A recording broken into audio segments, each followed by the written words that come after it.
Hello ఎవరోవన్, నా పేరు శ్రీను. మన దగ్గర ఉన్న పెద్ద కోవిడ్లో ఏంటి సిచ్యువేషను, ఏ వీసా మీద వస్తే బాగుంటుంది, ఏ పని చేస్తే బాగుంటుంది అని మనం కనుక్కున్నాం. కానీ మీరు ఏ వీసా మీద వచ్చారు ఫస్ట్? నేను ఫస్ట్ వీసా మీదే వచ్చిన ఫ్యామిలీ మీద. ఫ్యామిలీ అయిపోతానే మా ఆయన కాక అది ఇది అని చెప్పి డబ్బు కట్టించుకొని చేసి వాళ్ళు మోసం చేసినారు. మళ్ళీ నేను సూన్ మార్చుకున్నా. మళ్ళీ ఏమో బాగానే ఉండింది. వాళ్ళు ఏమో డబ్బు గిబ్బుదిలో ఒకసారి 500 కొట్టినారు, ఒకసారి 600 కొట్టినారు. ఎట్ట రకరకాలుగా తిన్నారు. కానీ తెలుసుకోవాలా, కొన్ని తెలుసుకోకపోతే ఇబ్బంది పడిపోతాం. అది నైనా చెప్పేదే. నేను మాత్రం సూన్ మీదే వచ్చిన. మా ఆయన సూన్ మీదే వచ్చినాడు. అప్పుడు 60 దినాలు మా ఆయనకు నెలకు జీతం. ఆ 60 దినాల్లోనే రూమ్ బాడుగులు అప్పుడు తక్కువ. ఇప్పుడు రూమ్ బాడుగులు పెంచినారు, తిండికి అన్నిటికీ పెంచేసినారు. చాలా ఇబ్బంది ఇప్పుడు. అప్పుడైతే బాగుండింది. అన్న ఏం చేస్తా ఉన్నాడు? ఇది బుతచ్చూరులో కంపెనీలో పని చేస్తా ఉన్నాడు. 60 దినం పొద్దున 6కి పోతే సాయంత్రం 6కి వచ్చాడు, 12కి వచ్చాడు రాత్రులా. ఒక్కోసారి రానే రారు. 60 దినాలకు అట్టే పని చేస్తాను. నేను ఇంట్లో కోయట్లో పని చేస్తా అంటే 40 దినాలు. 40 దినాలకు పొద్దున పోతే సాయంత్రం వచ్చాను. నేనైనా ఏం చేస్తాము, ఆ పనే అప్పుడు బాగుండేది. ఇప్పుడు 200 వచ్చినా రూమ్ బాడికే, 300 వచ్చినా రూమ్ బాడికే. కానీ మోసం చేసేవాళ్ళు ఎక్కువ ఇప్పుడు. అప్పుడు అంత మోసం లేదు. అది ఫ్రెండ్స్, ఒకప్పుడు బాగుండిందంట, ఇప్పుడు మోసం అనేది ఎక్కువైపోయింది కోవిడ్లో. అంటే ఎట్లాంటి మోసాలుగా? ఏదో నీకు వీసా మంచిది తీసిస్తాము, చేస్తాము, నువ్వు డబ్బు కట్టు ముందు. మళ్ళీ డబ్బు కట్టించుకుని నువ్వేంది, నేను ఆ బుద్ధి చెప్పినా ఈ బుద్ధి చెప్పినా నువ్వేంది, మనం ఎక్కువ ఒకరితో మాట్లాడినామనుకో వాళ్ళు రేజ్ అయిపోతారు. మనం డబ్బు ఇరికిచ్చున్నాం, మోసపోయినాము. ఏం చేయాలి, ఎట్లా పరిస్థితి మీద గుడ్డేసినాము, తీసుకోవాలి. అది అప్పుడు అట్లా డబ్బు వీసా వచ్చినాక డబ్బు కడతాను. ఇప్పుడు ముందు డబ్బు కట్టించుకొని మోసం చేస్తున్నారు. కోవిడ్కి ఏ వీసా మీద వస్తే బాగుంటుంది? సూన్ వీసా మీద వచ్చేనే బాగుంటుంది. ఖాదీం వచ్చే అస్సలు పనులు లేవు, ఏమీ లేవు. కానీ సూన్ అయితే ఏడో సాట చెక్కింగ్లు కానీ ఏ దానికైనా కానీ సూన్ మీద అయితే బాగుంటుంది. మా ఖాదీం అయితే అస్సలు పనికిరాదు. మీరంటే ఫ్యామిలీ మీద వీసా మీద వచ్చి ఇక్కడ సూన్ లేక మార్పించుకున్నారు అంటే పని చేసేదానికి. కొత్తగా వచ్చే వాళ్ళు ఎట్లా చేయాలని? కొత్తగా వచ్చే వాళ్ళు సూన్ మీద రావాలా, లేదంటే కోయటింట్లోకి రావాలా. కోయటింట్లో మనం ఇన్ని రోజులు చేసుకోవాలా. బయటకు వచ్చే బదులు ఆ కోయటింట్లో మేలు అని నన్ను అడిగితే ఇప్పుడుండే పరిస్థితుల్లో. కోయటింట్లో ఎంత సార్ జీతం? కోయటింట్లో అప్పుడు 40, 45, 50 కడిగి సచ్చా. ఇప్పుడు 200, 150 ఇట్లా ఇస్తున్నారు. కొత్త వాళ్ళకైతే 120, పాత వాళ్ళకైతే 200 చేసుకోవచ్చు. ఇబ్బంది ఏమి లే. ఈ సూన్ మీద వచ్చే బదులు ఇంట్లోకి 2000 పెట్టి ఆడవాళ్ళకైనా 2000, మగవాళ్ళకైనా 2000. ఈ సూన్ మీద వచ్చే బదులు ఖాదీ మీద వచ్చి ఆ కోయటింట్లో ఉండి చేసుకొని ఏదో రూపాయి మిగులుతుంది. బయట ఏం మిగలదు. అంటే 2000 దినార్లకా వీసా? 2000 దినాలైనా 2000 దినాలు ఆడవాళ్ళకైనా అంతే, మగవాళ్ళకైనా అంతే. అది వీళ్ళు తింటారో వాళ్ళు తింటారో మనకైతే తెలీదు. నిన్ను నమ్మినా నేను, నువ్వు మోసం చేస్తావని ఎట్లా తెలుసా నాకు? అది కదా. ఇక్కడ ఏ పని చేసుకుంటే బాగుంటుంది షూన్ వల్ల? ఆడవాళ్ళు కంపెనీలోను, గుడ్డల షాప్లోను, సాలూన్లోను ఇట్లా వాటిల్లో చేసుకుంటే బెనిఫిట్. వాళ్ళు అకాం మార్చుకుంటారు. లేదు మన అకాం మీదైనా పెట్టుకుంటే సూన్ వాళ్ళు వచ్చి బల్దియా వాళ్ళు వచ్చి పడితే ఇబ్బంది అవుతుంది. చెకింగ్ వస్తే ప్రాబ్లం ఉంటుంది. మగవాళ్ళు ఏ విధం మీద వస్తే బాగుంటుంది? మగవాళ్ళు కూడా సూన్ వీసా మీద వస్తేనే బాగుంటుంది. డైవర్ వీసా మీద ఆ సూను వాళ్ళు తలబాత అని అదని అప్పుడు ఇప్పుడు తలబాత వాళ్ళు కూడా మోసం చేస్తున్నారు. నీకు ఇస్తామని చెప్పి ఈటూలే, చేస్తామని చెప్పి చేయడంలే. ఈ ఇళ్ళు మనం దాని మీద బతికేవాళ్ళు. రూమ్కి ఏమి తిండికి ఏమి వాళ్ళు ₹1 లెక్క ఎక్స్ట్రా ఇయ్యరు. వాళ్ళు చెప్పిన టయానికే చేస్తారు. అది కూడా ఇది. అంటే ఈ బయట వీసాలు అనేవి మోసాలు జరుగుతున్నాయి, కొద్దిగా జాగ్రత్త పడాలి. కంపెనీ వీసాలు అయితేనే రావాలా, కంపెనీ వీసా మీద అయితేనే చేయాలి. లేదు కోయటింట్లోకైనా రావాలా.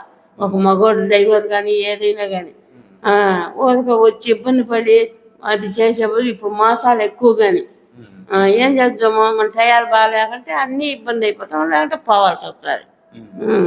అది చూడండి ఫ్రెండ్స్, కోవిడ్లో ఎన్ని సమస్యలు ఉంటాయో. బయటకు వస్తే ఒకటి, ఇంట్లో లేకపోతే ఒకటి. ఇంట్లో లేకపోతే కోవిడ్ వాళ్ళు మంచిగా ఉంటే మన లైఫ్ బాగుంటుంది, మంచిగా లేకపోతే లేకుంటే కొడతారు. అది వాళ్ళు చెప్పిన పని చేయాలా, వాళ్ళు చెప్పింది చేయాలా, చాలా కాళ్ళు గడగాల, లేకుంటే లేకుండా ఉంటే బుట్టకాలతోనే తందించుకోవాలా.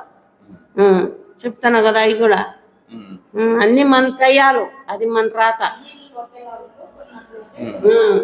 అవి కొన్ని మంచిలు ఉంటాయి, కొన్ని షడ్డీలు ఉంటాయి, కానీ అన్ని మన తయారు కొద్ది అది షడ్డీలే దొరుకుతుందని మనం అనుకోకూడదు. మంచిలు కూడా దొరకచ్చు మనం వచ్చిన టైం బాగుండి, మన లక్ అదృష్టం. అది. ఇంకా మీరేం చేస్తున్నారు ప్రజెంట్ కోవిడ్లో? మేము ఇప్పుడైతే స్కూల్లో అకాం కొట్టించుకున్నా, స్కూల్లో పోతున్నా.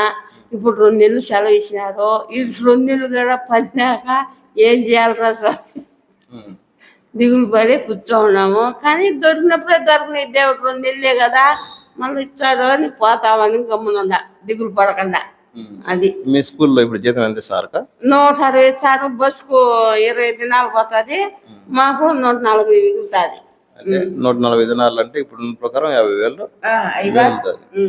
ఇంకా రూమ్కు 40 దినాలు పోతే ఇంకా మిగులుతుంది, 100 దినాలు మిగులుతుంది. పిల్లలకు పంపించుకొని చెడ్డేం మంచి ఫోన్ కార్డులు అంట, చెడ్డేం మంచి అన్ని ఉండనైనా, తిండేం అన్ని ఉండ, అన్ని దాంట్లోనే కదా. ఇంకేమన్నా మనకేం ఏమన్నా అది వచ్చేదా రాదు. అంటే ఇంచుమించు 20,000 నుంచి 30,000 సంపాదించుకోవచ్చు. లేదు మనకు పార్ట్ టైం ఏదైనా ఉండిందా ఇంకా ₹1 సంపాదించుకోవచ్చు. అది పార్ట్ టైం అంటే ఎట్లాంటి పార్ట్ టైమ్స్?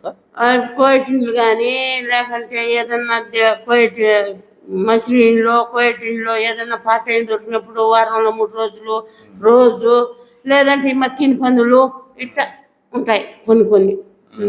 అవి చేసుకుంటే మనకు ఏదో రూపాయి వస్తుంది, లేకుంటే లే.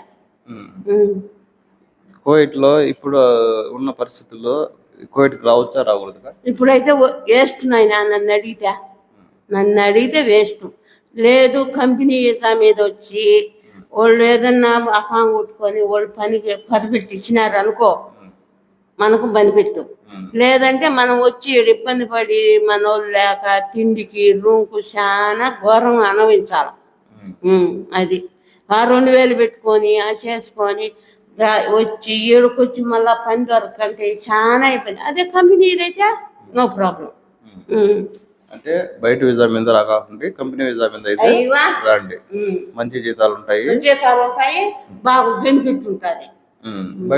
బయట వచ్చి 2,000 దినార్లు పెట్టుకొని ఆ ఇంటి దగ్గర అప్పులు చేసుకొని ఆ బిడ్డలో పెళ్ళాన్ని చూసినాడు, ఇంటికాడ 20 ఏళ్ళు రాని మనం పెళ్ళాం బిడ్డలు లక్షణంగా బతుకుతాం కదా. ఎందుకు అప్పుడు మాది కోవిడ్ కాదు, ఇప్పుడు చాలా ఇబ్బంది అయిపోతాను కోవిడ్. అప్పుడు బియ్యం మూట వచ్చి 6 దినాలు, ఏదైనా కూరగాయలు వచ్చి రూపాయికు, మటన్ వచ్చి 100 దినాలు ఉండేది, కోడి వచ్చి రూపాయి ఉండింది. ఇప్పుడు దినాలు కానీ కోడి వచ్చి దినాలు 100, మటన్ వచ్చి 4 దినాల్లో. ఏం కొని ఏం తింటావు నువ్వు? బియ్యం మూట వచ్చి 20 దినాల్లో ఏం తింటానైనా చెప్పు. అవన్నీ పెట్టుకొని అవన్నీ ఖర్చు పెట్టు, అదేదో డబ్బు ఉంటే ఇంటికాడ పెళ్ళాం పెట్టు లక్షణంగా తింటాం కదా, కూలి చేసుకొని లక్షణంగా. 500 రాని 200కు ఇంట్లో సామాన్ తెచ్చుకుని 300 లేదు, 300 200 మిగిలిన మన పెళ్ళాం పెట్టు లక్షణంగా ఉంటాం కదా. అది అంటే 5-6 లక్షలు పెట్టుకొని ప్రస్తుతానికి రాకండి, ఎవరన్నా వచ్చేట్టుగా ఉంటే కంపెనీలోకి రండి. కంపెనీలో బోనస్లు వస్తూ ఉంటాయి, ఇంక్రిమెంట్లు వస్తూ ఉంటాయి. 200 దినార్లు వస్తా ఉన్నా కూడా కంపెనీలోకి రండి. బయట 150 రానిలే, 150 రాని కంపెనీ తరఫున రా, నీకు అది బెనిఫిట్. అది నైనా. సరే అయితే ఓకే, థ్యాంక్స్ నైనా. అదే ఫ్రెండ్స్, మా ఫ్లాట్లో ఉన్న ఒక పెద్ద ఆవిడ యొక్క జీవిత సారాంశం. కోవిడ్కి ఏ విధంగా వచ్చింది, ఏ రూపంలో వర్క్ చేస్తుంది అంటే, కోవిడ్ వాళ్ళ ఫ్యామిలీ వీసా మీద వచ్చింది, ఫ్యామిలీ వీసాని వర్క్ వీసాకి మార్చుకొని వర్క్ చేసుకుంటా ఉంటుంది. అంటే అప్పుడు ఉన్న ఖర్చులకి ఇప్పుడుకున్న ఖర్చులకి డిఫరెన్స్ చెప్పింది. కోవిడ్కి ఏ వీసా మీద వస్తే బాగుంటుందని చెప్పింది. తర్వాత కోవిడ్లో జరిగే మోసాలు, తర్వాతలకి ఇప్పుడున్న సిచ్యువేషన్లో రావచ్చా రాకూడదు కూడా చెప్పింది. పెద్ద చాలా దీర్ఘంగా ఆలోచించి మరీ చెప్పింది.